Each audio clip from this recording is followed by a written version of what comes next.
ठीक है। जब आत्मा कहेंगे देखने वाला तो इंद्रियां साधन हो जाती है। मैं आँख से देखता हूँ, मैं जैसे मैं पेन से लिखता हूँ, लिखने वाला कौन? मैं। लिखने का साधन कौन? पेन। पेन साधन है ना क्या? तो इसको ही कहते हैं करण साधन। यहाँ पर कह रहे इंद्रियां जब हेल्प करती है, मैं आँख से देखता हूँ तो देखने वाला मैं, तो वो हो गया कर्ता। आँख से देखता हूँ, आँख हो गई साधन, देखने में हेल्प कर रही है, तो इसलिए करण साधन। तो इसलिए कह रहे हैं जब स्वतंत्र विवक्षा होती है आत्मा की तो वो इंद्रियां करण साधन हो जाती है, परतंत्र में करण साधन हो जाती है इत्यादि रूप से। जब आत्मा स्वतंत्र विवक्षित होता है, जब आत्मा स्वतंत्र होगा विवक्षित यानी आत्मा को कर्ता बनाएंगे तो इंद्रियां करण साधन हो जाएगी, ठीक है। और यदि उसको आत्मा को इंद्रियों को स्वतंत्र बनाएंगे तो इंद्रियां कर्ता साधन हो जाएगी।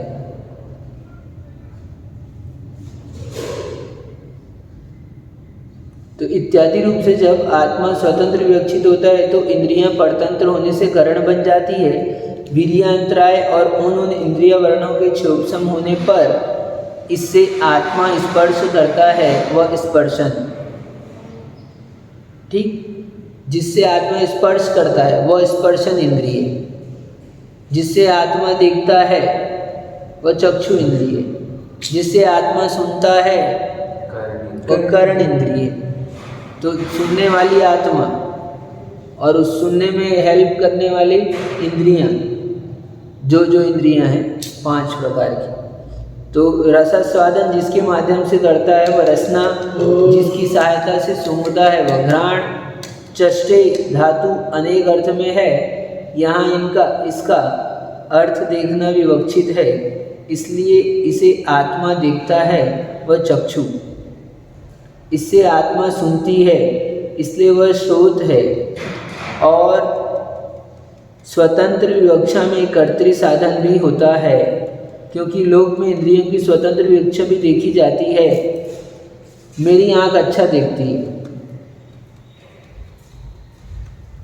ऐसा भी कहते हैं। तो जब हम कहते हैं मेरी आँख अच्छा देखती है तो यहाँ पर आँख को अपन ने कर्ता बना दिया। और जब बोल रहे थे मैं आँख से देखता हूँ तो करने वाला मैं था, देखने वाला मैं था, और देखने के लिए हेल्प करने वाली आँख थी। मैं पेन से लिखता हूँ, लिखने वाला मैं, पेन हेल्प करता है लिखने में। तो ऐसे देखने वाला मैं, आँख देखने में। लेकिन ऐसा भी कहते हैं कि मेरी आँख अच्छा देखती है। तो जब ऐसा कहते हैं तो हमने आँख को कर्ता बना दिया है। मेरे कान अच्छा सुनते हैं इत्यादि रूप से इंद्रियों की स्वतंत्र विवक्षा विवक्षित है। इसलिए पूर्वोक्त हेतु के सन्निधान होने पर कर्ता में युड प्रत्यय की बहुलता से आत्मा स्पर्श करता है वह स्पर्शन, रसास्वादन करता है वह रसना, सूंघता है वह घ्राण, देखता है वह चक्षु, सुनता है वह श्रोत इत्यादि रूप से कर्तृ साधनता बन जाती है। सूत्र दिया है, सूत्र के लिए कह रहे हैं कर्ता साधन में सूत्र दिया है तो यहाँ पर दोनों तरफ से बता दिया। कर्ता साधन में भी हो सकता है और करण साधन में भी आप लगा सकते हो। जब स्वतंत्र विवक्षा हो, आत्मा की स्वतंत्र विवक्षा हो तो आत्मा करता है, इंद्रियां करण है। जब इंद्रियों की स्वतंत्र विवक्षा हो तो इंद्रियां करता है, ठीक। इंद्रियां करता हो जाएगी तो और अन्य चीज़ें, लाइट है ना। मैं आँख से देखता हूँ ना, तो मैं आँख से देखता हूँ तो इसमें अपने आँख को हेल्प बनाए देखने के लिए, देखने वाला मैं। तो आँख देखती है, आँख देखती है तो आँख करता हुई। जब आँख देखती है ऐसे कहेंगे तो जो उसकी हेल्प करने वाले हैं वो सब करण हो जाएंगे।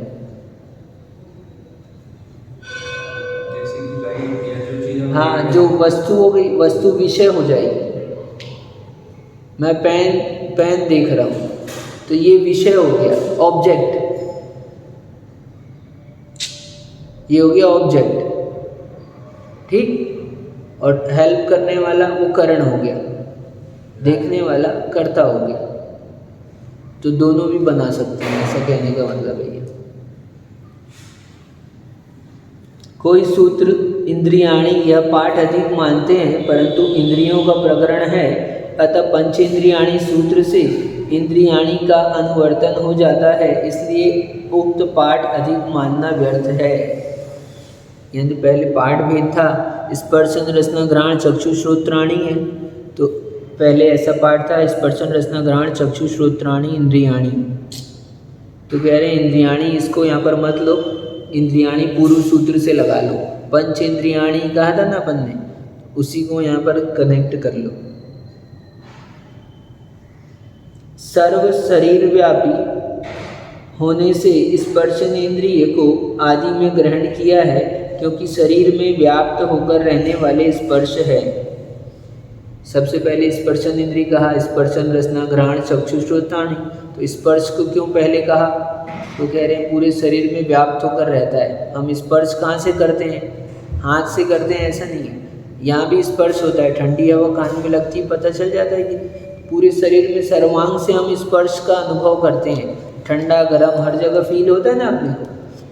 तो इसलिए सर्वव्यापी होने के कारण से स्पर्श इंद्रिय को पहले रखा, पूरे शरीर में व्याप्त होकर रहने वाली है। फिर कहते हैं वनस्पत्यंता नाम एकम, इस सूत्र में पृथ्वी को लेकर वनस्पति पर्यंत एक स्पर्शन इंद्रिय का ही व्यापार है, इसलिए स्पर्शन का आदि में ग्रहण करना योग्य ही है। कह रहे हैं पहले कहा है, पीछे सूत्र अपन पढ़ चुके हैं कि वनस्पत्यंता नाम एकम सूत्र, वनस्पति पर्यंत एक एक हैं, पृथ्वी से लेकर वनस्पति तक एक इंद्रिय है, एक इंद्रिय का ही व्यापार है, इसलिए स्पर्श इंद्रिय का आदि में ग्रहण किया है। एक इंद्रिय जीव के मात्र एक इंद्रिय का व्यापार होता है, इसलिए स्पर्शन इंद्रिय को पहले कहा। सर्व शरीर संसारी जीवों में इसकी उपलब्धि है। सर्व संसारी जीवों में स्पर्शन इंद्रिय अवश्य पाई जाती है, इसलिए नाना जीवों की अपेक्षा व्याप्त होने से आदि में इसको ग्रहण किया है। तीन तीन हेतु दे दिए। पहले दे दिया कि स्पर्श इंद्रिय पूरे शरीर में व्याप्त है, इसलिए हमने पहले कहा। फिर कह दिया कि सबसे पहले एक इंद्रिय जीव के वर्णन कहा था, तो एक इंद्रिय जीव में एक स्पर्शन इंद्रिय होती है, इसलिए पहले कहा।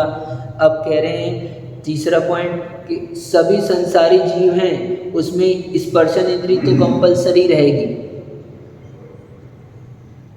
क्योंकि एक इंद्रिय जीव होगा या दो इंद्रिय, तीन इंद्रिय, चार इंद्रिय, पंच इंद्रिय, जितना भी जीव हो, तो एक इंद्रिय तो स्पर्शन इंद्रिय तो सब में पाई जाएगी, कॉमन है, इसलिए हमने उसको पहले कहा है। यहाँ पर ऐसा बताते हैं। इसके बाद उत्तरोत्तर अल्प होने से रसना घ्राण चक्षु को क्रम से ग्रहण किया है। तत्पश्चात रसना आदि तीन इंद्रियों को क्रम से ग्रहण किया है।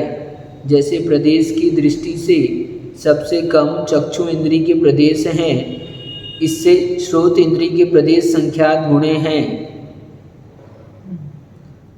सबसे सूक्ष्म प्रदेश किसके हैं? तो चक्षु इंद्रिय के, उससे संख्यात गुणे श्रोत इंद्रिय के, इससे कुछ अधिक घ्राण इंद्रिय के, इस घ्राण इंद्रिय से रसना इंद्रिय के प्रदेश संख्यात गुणे हैं, और रसना इंद्रिय से स्पर्श इंद्रिय के अनंत गुणे हैं।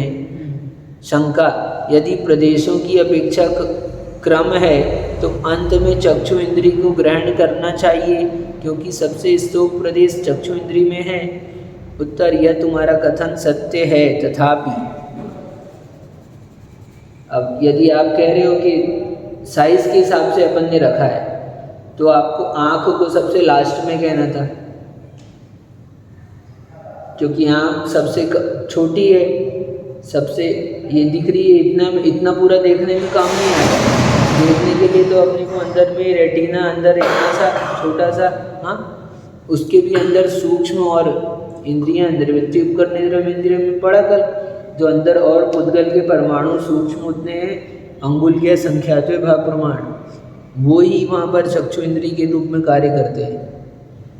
ठीक है, तो इसलिए कह रहे हैं, आपका कहना तो सही है कि इसको लास्ट में कहना था चक्षु इंद्रिय को, लेकिन बहु उपकारी होने से श्रोत इंद्रिय को अंत में ग्रहण किया है। सबसे ज़्यादा उपकार होता है श्रोत इंद्रिय के माध्यम से। कैसे? जिनवाणी सुनने को मिलती है, तो इसलिए कह रहे बहु उपकारी होने से श्रोत इंद्रिय को अंत में ग्रहण किया, क्योंकि श्रोत इंद्रिय के बल से उपदेश को सुनकर हित कल्याण की प्राप्ति और अहित परिहार में प्रवृत्ति होती है। इसलिए बहुकारी श्रोत को अंत में ग्रहण किया है। उपकारीपना बता दिया। रसना के भी, फिर आगे कहते हैं रसना के भी वक्तृत्व के कारण बहुपकारीपना है। अब कहो रसना के भी कहो, क्योंकि रसना है तब तो बोल पा रहे हैं, तो रसना के बहुपकारीपना कहो। तो ऐसा नहीं कहना चाहिए। रसना को तो बहुपकारी तो स्वीकार किया ही है शंका। वक्तृत्व रूप से रसना बहुपकारी है, क्योंकि मोक्ष के कारणों के उच्चारण पठन आदि में प्रवर्ण रसना है, इसलिए रसना को अंत में ग्रहण करना चाहिए। उत्तर, शंकाकार श्रोत की बहु उपकारिता को स्वीकार करता ही है, उसके साथ रसना का भी बहु उपकारित्व स्वीकार करता है, उसमें तो विवाद नहीं है। और जो रसना को बहु उपकारित्व स्वीकार नहीं करते हैं, उनके प्रसंग की निवृत्ति हो जाती है। यानी हम दोनों को भी बहुपकारी मान रहे हैं। रसना भी बहुपकारी है और श्रोत भी बहुपकारी है। तो रसना और श्रोत दोनों को भी यहाँ उपकारित्व के रूप में ग्रहण करना, अथवा फिर और कहते हैं दूसरे प्रकार से, अथवा श्रोत प्रणालिका के द्वारा उपादित उपदेश से श्रोत इंद्रिय के द्वारा उपदेश को सुनकर रसना वक्तृत्व के प्रति व्यापार करती है, इसलिए श्रोत ही बहुउपकारी है। दोनों मानते हो तो तुम दोनों भी मान लो, लेकिन दोनों में भी फिर ज़्यादा क्या है, श्रोत इंद्रिय उपकारी है। क्योंकि देखना, यदि बच्चे के कान खराब है जन्मजात, तो वो बोल नहीं पाता, क्योंकि वो सुन नहीं पाता, इसलिए वो बोलने में प्रवृत्त नहीं हो पाता। तो बोलता कौन है? जो सुनता है अच्छे से। तो इसलिए श्रोत इंद्रिय का उपकारीपना विशेष है।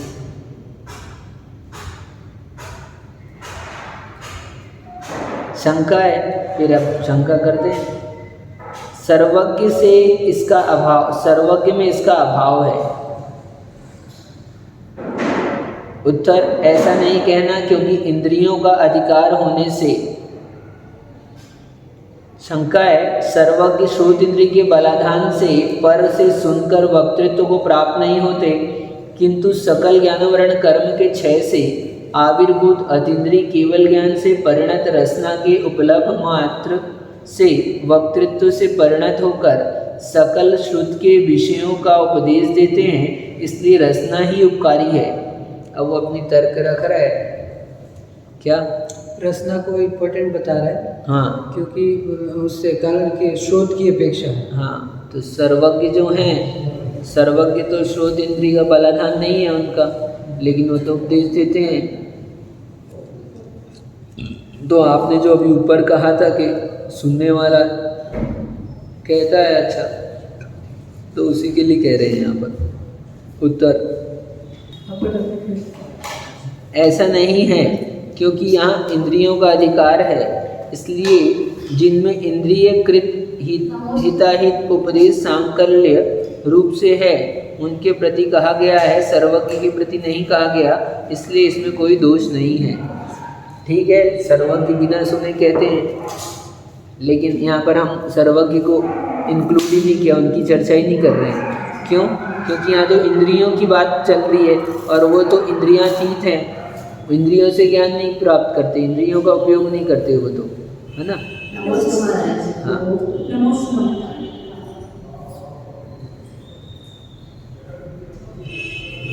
इसलिए इसमें कोई दोष नहीं है, इस तरह कहा,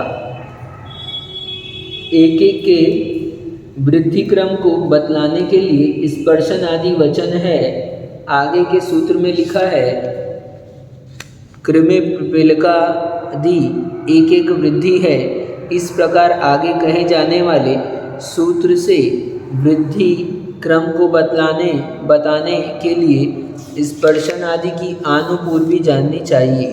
अर्थात आगे आने वाले क्रमे पिपीलिका आदि सूत्र में एक एक वृद्धि के साथ संगति बैठाने के लिए स्पर्शन आदि इंद्रियों का क्रम रखा है। अब आगे सूत्र कहेंगे, क्रमे पिपीलिका भ्रमर मनुष्यादीना मैकैक वृद्धानि। तो उस आगे सूत्र की यहाँ पर संगति बैठाने के लिए यहाँ पर एक एक क्रम से यहाँ स्पर्शन, रसना, घ्राण, चक्षु, कर्ण ऐसे 5 इंद्रियाँ कही है। क्योंकि एक इंद्रिय है तो उसके स्पर्शन इंद्रिय होगी, 2 इंद्रिय वाला है तो स्पर्शन और रसना होगी। ऐसा नहीं हो सकता कि स्पर्शन और कर्ण हो। है अपने पास 5, लेकिन ये क्रम से रहेंगे। जिसके पास 1 है तो फर्स्ट की, जिसके पास 2 है तो फर्स्ट सेकंड, जिसके पास 3 है तो फर्स्ट सेकंड थर्ड, है ना। तो ऐसे इसलिए ये क्रम दिया है यहाँ पर, क्रम देने का हेतु बता रहे हैं यहाँ पर। इन इंद्रियों का परस्पर एकत्व और पृथकत्व के प्रति अनेकांत है। इन इंद्रियों के परस्पर तथा आत्मा से कथनचित एकत्व और कथनचित नानत्व के प्रति अनेकांत जानना चाहिए। इंद्रियां और आत्मा, ये सब इंद्रियां एक है कि भिन्न भिन्न है? तो एक भी है और भिन्न भिन्न भी है। ये अनेकांत है इसमें, ये कह रहे हैं यहाँ पर। आत्मा और इंद्रियां एक है कि भिन्न भिन्न है? एक। तो उसमें भी अनेकांत है। स्यात् भेद है, स्यात् अभेद है। एक भी है और अलग अलग भी है। ठीक, आप सब एक हो कि अलग अलग? अलग अलग। एक भी है और अलग अलग भी है। जिस भेद से लेते हैं उसके साथ। तो अभी हम कहेंगे श्रोता, तो सब एक हो गए कि नहीं हो गए एक? तो एक भी। तो इस तरह से यहाँ पर अनेकांत समझना है।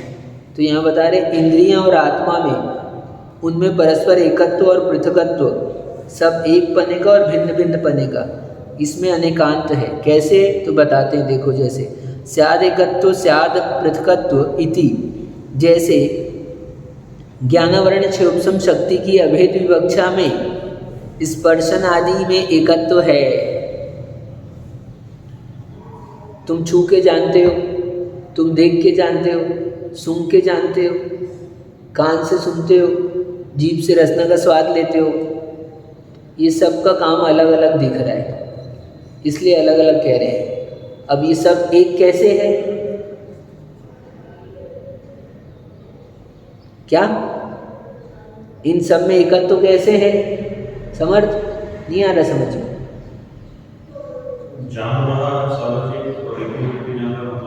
हाँ, तो जानने का पावर,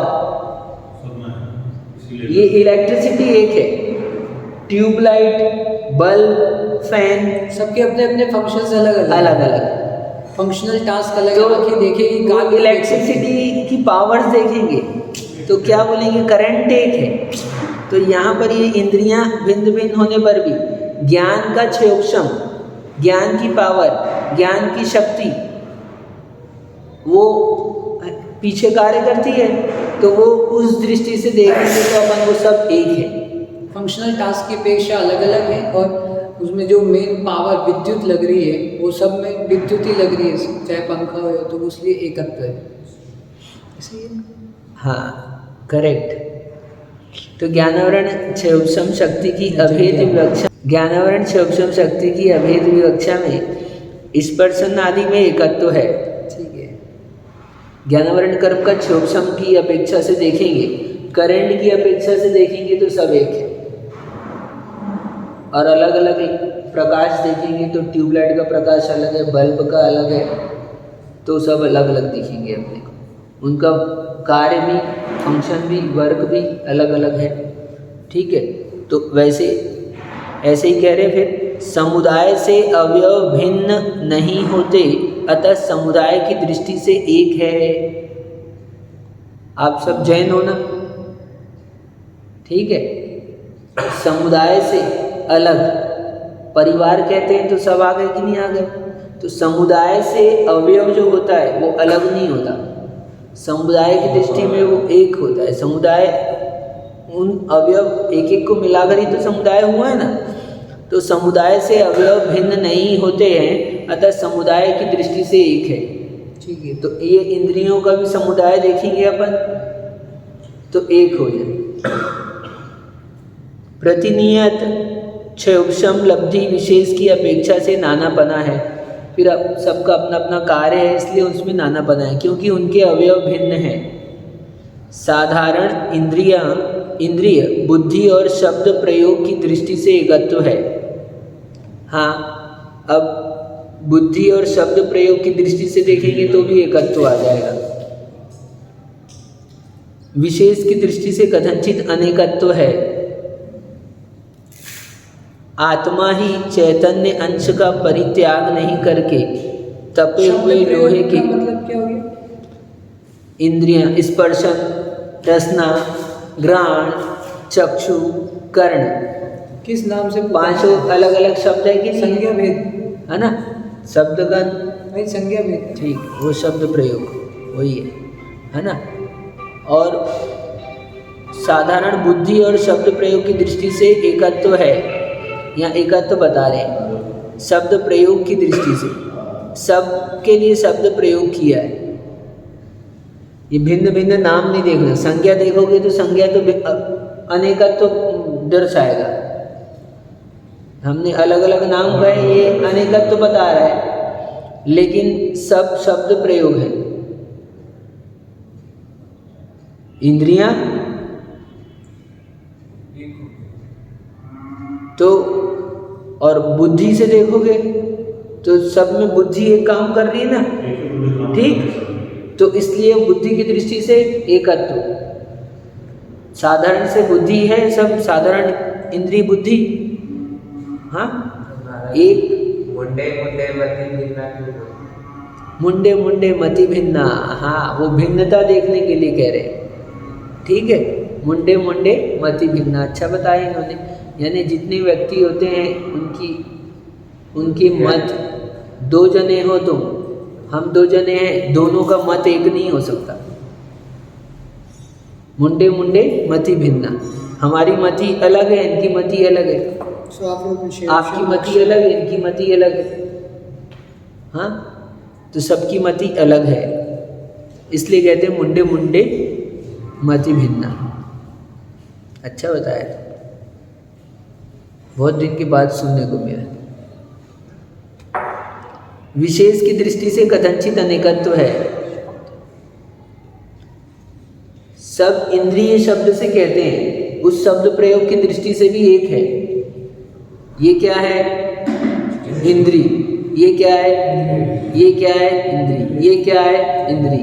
तो इंद्रिय शब्द, ये इंद्रिय शब्द प्रयोग कर रहे हैं ना सब में, उस इंद्रिय शब्द स्पर्शन इंद्री, रसना इंद्री, घ्राण इंद्री, चक्षु इंद्री, कर्ण इंद्री, इंद्रिय कॉमन, उस अपेक्षा से भी एक, ठीक।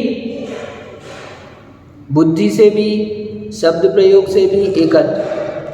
विशेष देखोगे, विशेष की दृष्टि से भिन्नत्व, अनेकत्व। तो आत्मा ही चैतन्य अंश का परित्याग नहीं करके तपे हुए लोहे के गोले की तरह इंद्रिय रूप से परिणमन करता है, ठीक। कल कहा था उपयोग और इंद्रिय, तो कल का शुरू का स्टार्टिंग का 5 मिनट 10 मिनट का प्रवचन सुनना तुम। तो कह रहे हैं आत्मा का जो चैतन्य परिणाम है वही इंद्रिय रूप से परिणमन होता है, क्योंकि परिणमति जिन दम्बम तक कालम तमेति परिणतम अपन ने पढ़ा है। तो इसलिए चैतन्य का अंश, चैतन्य का त्याग नहीं करते हुए लोहे के गोले के समान दृष्टांत यहाँ पर वही कह रहे हैं। लोहे का गोला देखा है तो वो आग जैसा हो जाता है ना, क्या? तो अग्नि रूप हो गया वो पूरा का है लोहा, लेकिन हो क्या गया? वो अग्नि रूप हो गया, अग्नि प्रविष्ट हो गई उसमें, तो पूरा का पूरा अग्नि रूप हो गया। तो ऐसे ही आत्मा चैतन्य स्वरूपी है और वो आत्मा ही इंद्रिय रूप हो गई। हम आँख से जब देख रहे हैं, देखने का काम कर रहे हैं, तो आत्मा उस समय में पूरी की पूरी आत्मा वो देख रही है। ठीक है, तुम देखते हो, गाड़ी चलाते हो ना, देखते हुए, गाना सुनते हुए गाड़ी चलाते हो, ठीक है ना? दोनों काम एक साथ करते हो कि नहीं करते? क्यों? अभिषेक भी है, करते हो ना दोनों काम एक साथ। खाते हुए टीवी देखते हैं या टीवी देखते हुए खाते हैं, करते हो कि नहीं करते? बोलो, करते हो? तो ऐसा करना नहीं चाहिए, पहली बात है ना। ये तो हुआ अपनी कॉमन बात। लेकिन अब और अंदर चलते हैं अपन आगे गहरे में। वास्तव में अपन दो काम एक साथ नहीं कर सकते। जिस समय आप देख रहे हो उस समय सुन नहीं रहे आप, और जिस समय सुन रहे हो उस समय आप देख नहीं रहे। क्या? तुम्हारी भाषा में बात कर रहे हैं। अब हम थोड़ा डीप में चले जाओ।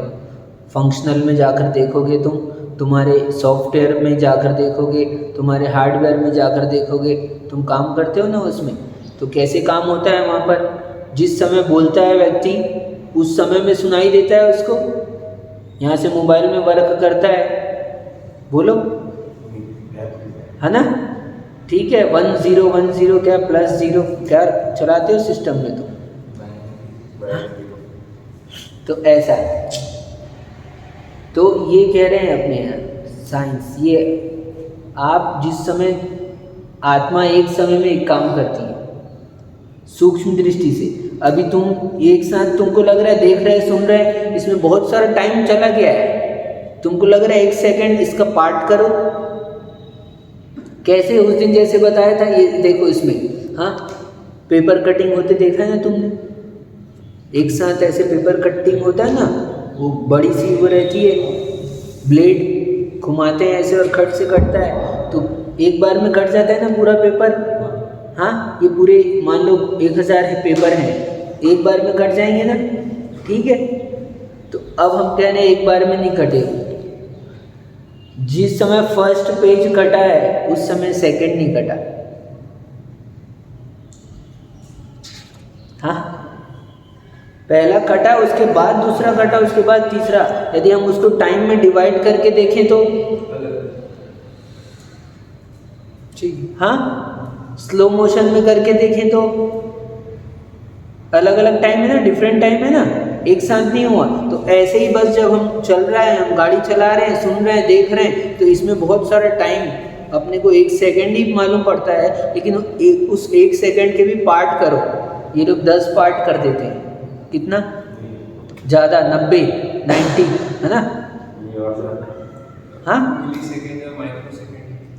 तो बहुत सारे हो गए अब तो और हमारे यहाँ तो और असंख्यात कर दिए, कितना अनकाउंटेबल, एकदम आगे बढ़कर। तो इसलिए कह रहे हैं कि चैतन्य को छोड़कर इंद्रियां, यानी आत्मा चैतन्य अंश का परित्याग किए बिना, हम क्या कह रहे थे यहाँ पर? वो लोहे का दृष्टांत कह रहे थे। तो लोहा ही अग्नि रूप हो गया है। तो हम जिस समय में जान रहे हैं उस समय में जानने का काम हमारी आत्मा ही उस इंद्रिय रूप हो गई है पूरी की पूरी। ठीक है, लेकिन एक समय में 2 काम नहीं करना, ऐसा होता है ना कभी कभी। वो सामान्य बात, वो तो वहाँ पर दृष्टिकोण दूसरा है। जैसे तुम एक साथ 2 काम मत करो, खाते हुए मत देखो, अभी कहा था ना तुमको, है ना? क्या? क्यों? उपयोग उधर चला जाता है, खाने में रस नहीं बनता है, इंटरेस्ट नहीं आता है, और क्या खा रहे हैं फिर ध्यान नहीं रहता है, कोई चीज़ तुम अलर्ट नहीं रहोगे। तो सूक्ष्म जीव हैं, मान लो छोटा सा बैठ गया, आकर होते में तुमने मुंह में रख लिया, चला जाएगा अंदर। चींटी है, बाल है, कुछ चला जाएगा सूक्ष्म, हाँ, इसलिए। तो वहाँ पर और एक दृष्टि रहती है। तुम अब यहाँ बैठे हो ना, अभी यहाँ पर हो, तो एक समय में यही काम करो। तुम तो चले यहाँ भी बैठे हो और फिर माला भी लेकर बैठे हो, माला भी दे रहे हो और वो भी कर रहे हो, तो फिर ना तुम्हारा माला में मन लगेगा ना सुनने में मन लगेगा, है ना? फोकस नहीं कर पाओगे, अटेंशन नहीं होगा तो हाँ, क्या ध्यान से करो? कहते हैं ना ध्यान से पढ़ो, ध्यान से सुनो। तो ध्यान से सुनो का मतलब यही कह रहे हैं, वहीं पर पूरा फोकस करो, जहाँ पर हो, जिस समय में जो काम कर रहे हो उस समय में वही काम करो, सबसे बेस्ट। अगर आत्मा महाराज जी हिंदी रूप से परिणाम कर रही है, हाँ, तभी अपने धर्म में तब का इतना महत्व है ताकि वो बस। हिंदी को कंट्रोल कर सके। बस यही बात, ये आत्मा ही इंद्रिय रूप से परिणमन करती है, इसलिए हमने इंद्रियों पर नियंत्रण किया है, इसका मतलब हमने अपनी आत्मा पर नियंत्रण किया है एक प्रकार से। तो इसलिए कोई कहे कि बाहर के तप करना बेकार है तो इट्स रॉन्ग। सही है, बाहर तप इम्पोर्टेंट। क्या कि तुमने तप किया है, तप का करने का कोई फ़ायदा नहीं होने वाला है, यदि ऐसा कहते हैं तो वो मिथ्या है। और वैसा सही भी हो सकता है, कैसा कि तुमको आगे बढ़ाना है इसलिए कहते हैं, नहीं आई समझ में? जैसे कि तुम इस तरह से पढ़ोगे तो कोई मतलब नहीं है, पढ़ना तुम्हारा पढ़ना बेकार है, तो पढ़ना बेकार है कह दिया तो अब क्या पढ़ना बंद कर दें क्या? हाँ, नहीं, क्यों कहा अच्छे से पढ़ना चाहिए कि तुम और अच्छे से पढ़ो, यानी ध्यान देकर पढ़ो, तो इसलिए उसमें वैसे ही लगाना। तो जब कहते हैं कि आप ये तप कर रहे हो, आपका तप करना बेकार है, तो हम यहाँ वहाँ पर हमारा इंटेंशन क्या है कहने का? एक जने तप कह रहे हैं कि तुम्हारा तप करना बेकार है, उसका इंटेंशन क्या है कि तप वो फालतू की चीज़ें हैं, ये सब ढकोसले हैं, उसका इंटेंशन वो है, तो हम कहेंगे कि तो उसका कहना ये गलत है। लेकिन अब हम कह रहे हैं कि तप करना बेकार है, तो अब हमारा इंटेंशन दूसरा है, उसका इंटेंशन था कि वो फालतू की चीज़ें, और हमारा इंटेंशन ये है कि तुम जब तप कर ही रहे हो, जब तुमने त्याग कर ही दिया है, शरीर से भोजन का त्याग कर दिया है, मिलने वाला नहीं है, तो तुम मन से भी त्याग करो। यदि मन से त्याग नहीं करोगे तो तुम्हारा तप करना बेकार है। तप में तन के साथ मन भी लगा, ठीक है, तो इंटेंशन क्या है, कहने वाला कौन है और कहने किसको कहा जा रहा है, ये बात। आत्मा इंद्रिय रूप परिणमन कर रहा है जो हम कह रहे हैं, तो वहाँ पे आपको मन की प्रधानता से कहा गया है, यानी तन तो रहेगा ही और मन सापेक्ष, यानी जो महाराज जी ने दूसरी बात कही ना, तो वो यही है कि तन के साथ मन लगाना। तो अपना आत्मा इंद्रिय रूप परिणमन जो है वो सेट है। इच्छा निरोधन तपा बोलते हैं, तो इंद्रिय में इच्छा उत्पन्न होती है आत्मा में, इसलिए तो कह रहे हैं हम आत्मा ही इंद्रिय रूप से परिणत हुआ है, ठीक है। हाँ, यानी हम यही इसमें दो बात कहना चाहते हैं। पहली बात देखो कि तप करना व्यर्थ नहीं है, बात जो निकल कर अपन आई, अपन ने निकाला, आपने विषय निकाला बीच में, तो यहाँ हम कह रहे हैं कि आत्मा ही इंद्रिय रूप से परिणत होती है। अब अपन ने इंद्रियों पर नियंत्रण किया है, इसका मतलब अपन ने आत्मा पर नियंत्रण किया है। जैसे वो रात में नहीं खाना और नियम लेके नहीं खाना, हाँ, वो ये करो। तो नियम लेके नहीं खाना बेस्ट है, और रात में नहीं खाना यानी तुम्हारा अंदर से एक इंटेंशन बना हुआ है, तुम जज नहीं कर पा रहे हो, तुमने त्याग क्यों नहीं किया, तुम खाते तो नहीं हो लेकिन त्याग क्यों नहीं किया, क्योंकि मन के किसी कोने में प्रोग्राम डाला हुआ है क्या कि अपने को कभी ज़रूरत पड़ जाएगी, तो भले ही उस एप्लीकेशन को यूज़ नहीं कर रहे हो लेकिन मोबाइल में वो कनेक्शन बना हुआ है। क्या कल कह रहे थे ना तुम, बंद रखा रहता है तो वो भी है ना, कनेक्शन बना हुआ है। तो ऐसे ही समझना, हम यूज़ नहीं कर रहे हैं उसको, हम रात में नहीं खाते लेकिन हमारा कनेक्शन बना हुआ है, तो इसलिए ये थ्योरी हमारी। विकल्पों को कम करने का उपाय हो गया एक तरह से। तो त्याग करने का मतलब यही है कि आप डिस्कनेक्ट हो जाओ। त्याग करने का मतलब है हम डिस्कनेक्ट हुए। जब तक त्याग नहीं हुआ तब तक अपन कनेक्ट हैं, यूज नहीं कर रहे हैं अलग बात है। त्याग और संकल्प दोनों होना चाहिए। ठीक, तो ये हुई बात, अच्छा विषय रिलेट हो गया। तो चैतन्य, अब आगे कहते हैं, चैतन्य को छोड़कर इंद्रियां पृथक उपलब्ध नहीं होती, अतः आत्मा और इंद्रियों में एकत्व है। अब चैतन्य आत्मा को छोड़कर इंद्रियां कहीं अलग से पाई जाती है क्या? कोई बताओ, खाली इंद्रियां, यानी आत्मा नहीं है और उसमें इंद्रिय हो, तो ऐसा इसलिए इन दोनों में एकत्व है। यदि इंद्रियों के साथ आत्मा का एकत्व नहीं माना जाएगा तो आत्मा घट के समान संसार अवस्था में इंद्रिय शून्य हो जाएगा। यदि आप दोनों को अलग अलग मानोगे, एक नहीं मानोगे, तो आत्मा कैसा हो जाएगा? घट के समान। जैसे घट में इंद्रियां नहीं है, घट में कोई इंद्रिय है क्या? ये पेन के समान हो जाएगा, इंद्रिय से शून्य संसार में, क्योंकि पेन वो इंद्रिय अलग है और आत्मा अलग है। यदि अलग अलग मानोगे आप तो फिर ये इंद्रियों से रहित आत्मा हो जाएगी संसार में। किसी एक इंद्रिय के नष्ट हो जाने पर भी इंद्रियवान आत्मा का अवस्थान रहता है, इसलिए कथनचित आत्मा और इंद्रिय में नानापना है। अब इसमें डिफरेंट दिखा रहे हैं कि एकत्व तो बता दिया अपन ने, नानापना भी है। क्यों? क्योंकि किसी के होता है कि दिखना बंद हो गया लेकिन सुन रहा है, सूंघ रहा है और सब बाकी चीज़ें कर रहा है, तो इसलिए भी पता चलता है कि इसमें और इसमें चैतन्यपना तो है लेकिन एक इंद्रिय नष्ट हो गई है, तो इसलिए भिन्नपना है। यदि ये एकत्व ही होता तो आँख के नष्ट होने पर सभी नष्ट हो जाना चाहिए। या आपका काम भी कर सकता था। हाँ, ऐसे भी लगा सकते हैं। यदि नष्ट हो जाता मान लो, तो अपन आँख बंद कर लेते, तो बोल देते थोड़ी देर हमको नींद आ रही है, हम बंद कर ले रहे हैं आँख, तुम एक काम करना, कान तुम सुनते भी रहना और देखते भी रहना। हाँ, नॉट पॉसिबल। क्या हमको रिलैक्स लेना है थोड़ा, तो हम आँख बंद कर ले रहे हैं लेकिन कान हमारे सुन रहे हैं, और कान ही देखने का काम कर लेंगे थोड़ी देर के लिए। तो इसलिए दोनों भी क्या है? भिन्न भिन्न है। इसमें तो इंद्रियों में भिन्नपना भी हो गया और आत्मा से भी भिन्न है, ये दोनों भी बता रहे हैं। ठीक, तो कथनचित आत्मा और इंद्रियों में नानापना है, भिन्नपना है। आत्मा पर्यायी है और इंद्रियां पर्याय है। ठीक, आत्मा अवयवी है, इंद्रियां उसके अवयव है।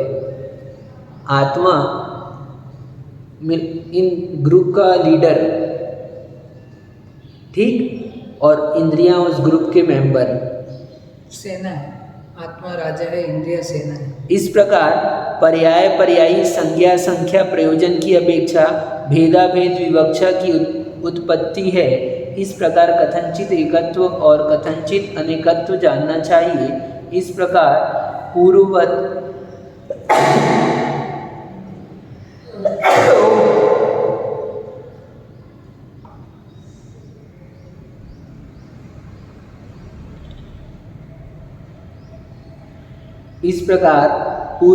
उत्तर भेद समझना चाहिए।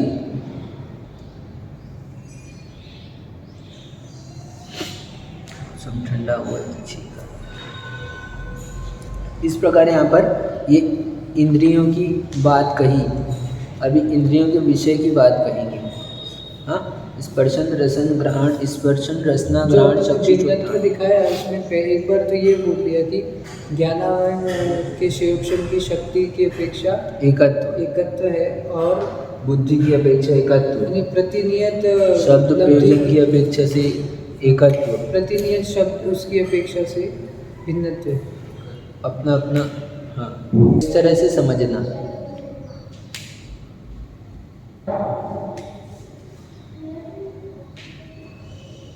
अब आगे बढ़ते हैं। स्पर्श रस गंध वर्ण शब्दास तदर्थाः। स्पर्श रस गंध वर्ण शब्दास तदर्थाः। यानी इंद्रियों का विषय बता रहे हैं आप कि स्पर्श रस गंध वर्ण और शब्द हैं, इंद्रियों के विषय हैं।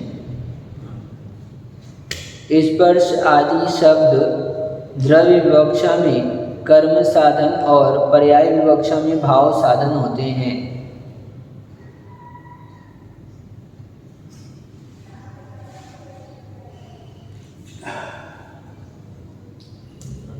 ये ऊपर स्पर्श आदि शब्द जो कहे हैं उनको द्रव्य विवक्षा में देखोगे तो कर्म साधन हो जाएंगे। इंद्रियों के द्वारा जाना जाता है, इंद्रियों का कर्म स्पर्श, स्पर्श को जाना ना, तो द्रव्य की विवक्षा में देखोगे तो कर्म साधन हो जाएंगे। ठीक, कर्म यानी कर्ता जिस काम को करता है, हाँ, ऑब्जेक्ट कर्म, कर्म साधन हो गए। और पर्याय की विवक्षा में देखोगे तो भाव साधन हो जाएंगे। यानी स्पर्शन इंद्रियों से जानते हैं तो स्पर्श को जानते हैं, तो स्पर्श भाव को जानते हैं। क्या जाना आपने? स्पर्श इंद्री से जाना ना, तो क्या जाना? ठंडा है ना, भाव यानी गुण। ठीक है, तो पर्याय की विवक्षा में देखोगे, द्रव्य की विवक्षा में देखोगे तो कर्म साधन हो जाएंगे, और पर्याय की विवक्षा में देखोगे तो भाव साधन हो जाएंगे।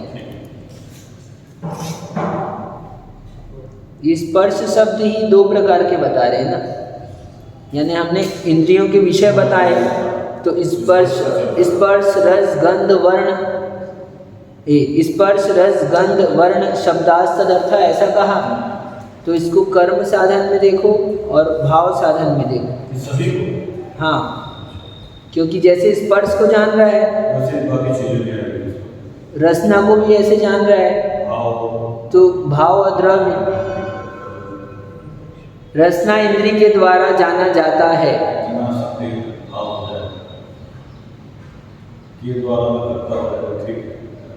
ये स्पर्श करता हूँ, कर्म साधन हो गया। रस को जानता है, ठीक है, कर्म हो गए, है ना, ठीक है। और इसको पर्याय विवक्षा में भाव साधन है, रस जानता है।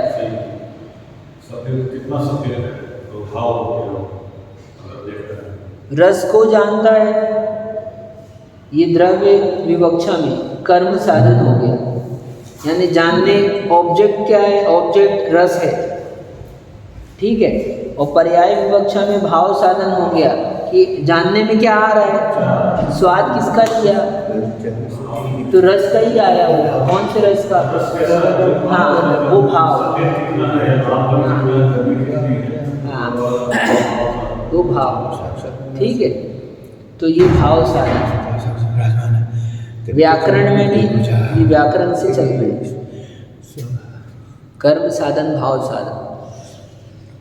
तो स्पर्श आदि शब्द द्रव्य विवक्षा में कर्म साधन है और पर्याय विवक्षा में भाव साधन होते हैं। अर्थात इंद्रियों के कर्म साधनत्व और भाव साधनत्व में द्रव्य और पर्याय की विवक्षा है।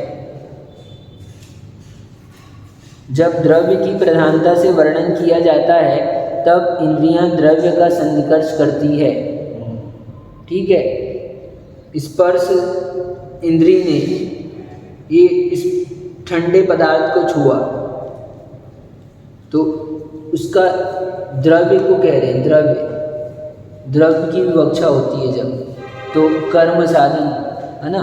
इस विवक्षा में स्पर्श अनादि कर्म साधनत्व हो जाती है, क्योंकि द्रव्य से भिन्न स्पर्श आदि नहीं है, कह रहे हैं। तो यहाँ पर स्पर्शते यानी कि जब द्रव्य की प्रधानता से वर्णन किया जाता है तब इंद्रियां द्रव्य सन्निकर्ष करती है, क्योंकि द्रव्य से भिन्न स्पर्श आदि नहीं है, ठीक है। यानी स्पर्श किया तो स्पर्श किसका किया? द्रव्य का किया ना, ठीक है, क्योंकि स्पर्श अलग से पाया नहीं जाएगा। ठंडा गर्म कुछ पदार्थ होगा ना कोई, ऐसा तो नहीं होगा वस्तु है वो या पदार्थ का जन्म है ना। इसी के और द्रव्य का जन्म। हाँ तो द्रव्य विवक्षा में, ठीक, तो द्रव्य से भिन्न तो नहीं होगा स्पर्श आदि, इस विवक्षा से स्पर्शन आदि में, ठीक है, सादा कर्म साधनत्व तो हो जाता है। जैसे स्पर्शते इति स्पर्शः, जो छुआ जाता है वह स्पर्श,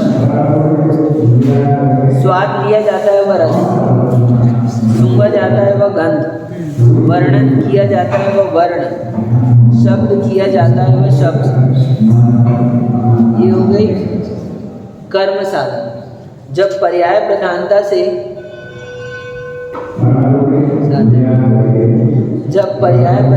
से विवक्षित होती है तब भेद की उत्पत्ति होती है और आसेन्य भाव का कथन होता है। जैसे स्पर्शनम स्पर्श, रसनम रस, गंधनम गंध, वर्णम वर्ण, शब्दनम शब्द, इस प्रकार भाव साधन की उत्पत्ति होती है। इस तरह से यहाँ पर बात कही। बस अब शंका है, उस शंका को पढ़ लेते हैं, उत्तर कल विचार करेंगे। सूक्ष्म परमाणु आदि में स्पर्श आदि का वर्णन व्यवहार नहीं है। सूक्ष्म परमाणु आदि है तो परमाणु जाना तो नहीं जाता, परमाणु का स्पर्श बताओ कैसा है, हल्का है कि भारी है ना। हाँ तो इसलिए तो उसको कहेंगे देखने में नहीं आता ऐसा प्रत्यक्ष रूप से। इंद्रिय ग्राह्य नहीं है, फिर भी उसमें क्या है, व्यवहार होता है। व्यवहार नहीं है फिर भी क्यों? क्योंकि अब उत्तर देंगे कल। हाँ फिर उत्तर चलेगा इसका। अच्छा है, तो इस तरह से विचार करना, यानी स्पर्श रसना घ्राण चक्षु श्रोत उसके विषय यहाँ पर वर्णन चला है।